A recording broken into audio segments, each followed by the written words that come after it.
নমস্কার। সর্বভারতীয় তৃণমূল কংগ্রেসের তরফ থেকে বলছি, একটি বিশেষ বিষয় আপনাদের সামনে আনা এবং একটু ভেবে দেখার অনুরোধ। বিষয় লক্ষ্মীর ভান্ডার এবং বিজেপির অন্নপূর্ণা যোজনা।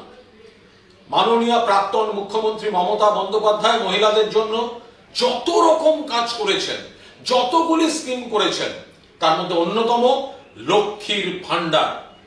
একটা প্রতীক, নারী শক্তি, মা, বোন, দিদি ইচ্ছা মতো খরচ করা, তার টাকাটা সরকার, তাদের অধিকার করে দিয়েছিলেন কে? মমতা বন্দ্যোপাধ্যায়। শুরু, তারপর আস্তে আস্তে আস্তে বাড়ানো, এবং কেন্দ্রীয় সরকার রাজ্য সরকারের যত টাকা আটকে রেখেছে সেগুলো যদি না রাখতেন তাহলে হয়তো মমতা বন্দ্যোপাধ্যায় আরো বাড়াতে পারতেন।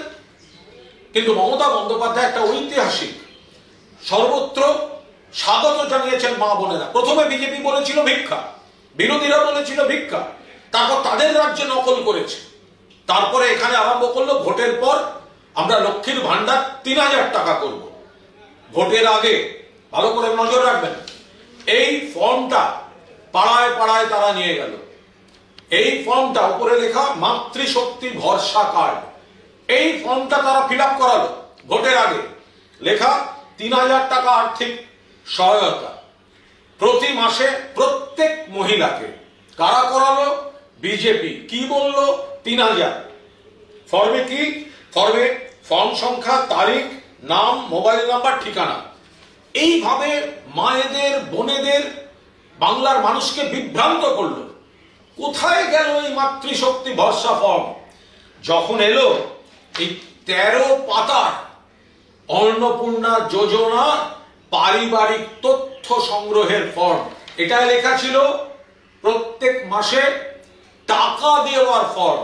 যেটা এলো সেটা তথ্য সংগ্রহের ফর্ম। ভালো করে মনে রাখবেন, তথ্য সংগ্রহের ফর্ম। এবং যেটা সহজ পদ্ধতিতে করে দিয়েছিলেন মমতা বন্দ্যোপাধ্যায়, এই যে ১৩ পাতার ফর্ম, ১৩ পাতা, এখানে শুধুমাত্র আপনি যে দিদিভাই, যে মা, যে বোন আপনার অস্তিত্বের তথ্য জানার দরকার, তার বদলে আপনার গোটা পরিবারের সমস্ত রকম খুঁটিনাটি এই ১৩ পাতার ফর্মে কেন্দ্রীয় সরকার, রাজ্য সরকার যৌথভাবে তারা নিয়ে নিচ্ছে। কেন নিচ্ছে আমরা জানি না, কারণ একজন মহিলাকে ৩,০০০ টাকা দেওয়ার জন্য এই ১৩ পাতার এত তথ্য প্রয়োজন হতে পারে না। এবং অনেক মা বোনেরা বলছেন, আমার তথ্য নেই, কিন্তু আমার বাড়ির বাকিদের তথ্য, পরিবারের অন্যান্য তথ্য এই বিষয়ে কেন আসছে, কিসের জন্য আসছে?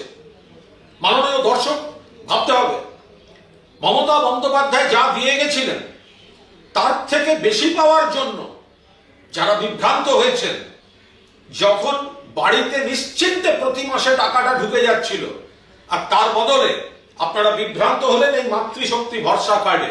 আর এখন ভোটের পর আপনারা হাতে পেলেন একটা ১৩ পাতার একটা ফর্ম, জটিল, সময় সাপেক্ষ। আপনার পাড়ার যে ছেলেটি বিজেপি এই ফর্ম নিয়ে গেছিল, আপনাকে দিয়ে ফিল আপ করিয়েছে, বা আপনার কাছে নিয়ে গেছিল, তাকে বলুন না এই ফর্মটা এবার একটা ফিল আপ করে দিতে। জিজ্ঞাসা করুন যে এই ফর্ম কেন, কেন এত সদস্যের এত তথ্য দিতে হবে বাড়ির? কেন এটা সিম্পল আমার অস্তিত্বের ফর্ম নয়? জিজ্ঞাসা করুন যে কোন মাস থেকে টাকা পাবো। বারবার বলেছেন বিজেপি ক্ষমতা এলে ১ জুন থেকে ৩,০০০ টাকা, কবে পাবো? জিজ্ঞাসা করুন যে মাস থেকে দেবেন সেই মাস থেকে মে মাসের বকেয়া সহ 1 জুন এই সমস্তটার বকেয়া সহ বর্ধিত বকেয়া টাকাটা ঢুকবে তো? এই প্রশ্নের উত্তর তো আজ বিজেপিকে দিতে হবে। ফলে মায়েদের, বোনেদের কাছে অনুরোধ, আপনারা যদি মনে করেন যে এই প্রত্যেকটা তথ্য আপনার পরিবারের সকলের সব তথ্য এই মুহূর্তে বাকিদের হাতে তুলে দেওয়া উচিত, আপনি দেবেন। কিন্তু আপনার এই টাকার জন্য এই ফর্ম, এই হয়রানি আদৌ প্রয়োজন ছিল কিনা সেটাও কিন্তু দয়া করে ভেবে দেখবেন। মমতা বন্দ্যোপাধ্যায় শুধুমাত্র লক্ষ্মীর ভান্ডার দেননি, ১০০ স্কিম, ১০০ প্রকল্প, শুধুমাত্র একটা দিতে গিয়েই এত বড় মানুষকে বোকা বানানোর চেষ্টা। এক পাতার ফর্ম 3000 টাকা পাবেন।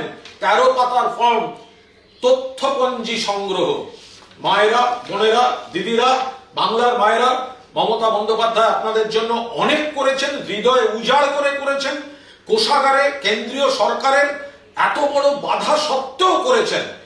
তারপরেও আজ ঘটনাচক্রে ইলেকশন কমিশনের সৌজন্যে আমরা বিরোধী পক্ষ, কিন্তু যারা আজকের সরকার পক্ষ, তাদের এই দুটি ফর্ম আপনারা তুলনা করুন, ভেবে দেখুন এবং বিজেপিকে বলুন 1 জুন থেকে অবিলম্বে যা কথা দিয়েছ সেই কথা রাখতে হবে।